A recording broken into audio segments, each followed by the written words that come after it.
వైఎస్ఆర్సీపీ రాష్ట్ర అధ్యక్షులు మాజీ ముఖ్యమంత్రి వర్యులు శ్రీ వైఎస్ జగన్మోహన్ రెడ్డి గారికి, శ్రీ భారతమ్మ గారికి, వారి కుటుంబ సభ్యులందరికీ కూడా హృదయపూర్వకంగా వైఎస్ఆర్సీపీ పార్టీ పిఠాపురం నియోజకవర్గ కుటుంబం తరపున హృదయపూర్వకంగా సంక్రాంతి శుభాకాంక్షలు తెలియజేస్తున్నాను. పిఠాపురం నియోజకవర్గ ప్రజలందరూ కూడా ఆనందంగా, సంతోషంగా, ఆయురారోగ్యాలతో తమ తమ రంగాలలో అందరూ కూడా వృద్ధి చెందాలని సోదరులకి, సోదరీమణులకి, యువకులకి, పెద్దలకి అందరికీ కూడా ప్రతి ఒక్కరికి పేరు పేరున వైఎస్ఆర్సీపీ పార్టీ పిఠాపురం నియోజకవర్గ మా కుటుంబం తరపున అందరికీ శుభాకాంక్షలు తెలియజేస్తున్నాం. అందరికీ హ్యాపీ సంక్రాంతి, హృదయపూర్వకంగా సంక్రాంతి శుభాకాంక్షలు.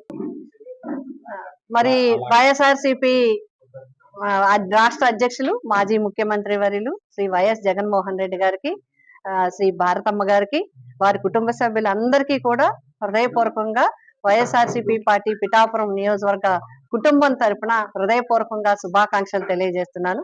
వారి ద్వారా ఈ రాష్ట్రానికి మంచి జరగాలి, ఈ రాష్ట్రంలో ప్రజలందరికీ మంచి జరగాలి, ఆయనకి ఏదైతే ప్రజలందరికీ బాగా జరగాలి, ప్రజలందరూ ఆంధ్రప్రదేశ్ ప్రజలు ఆనందంగా ఉండాలని కోరుకుంటున్నారో ఆ విధంగా క్రాంతి రావాలని మరొక్కసారి సంక్రాంతి శుభాకాంక్షలు.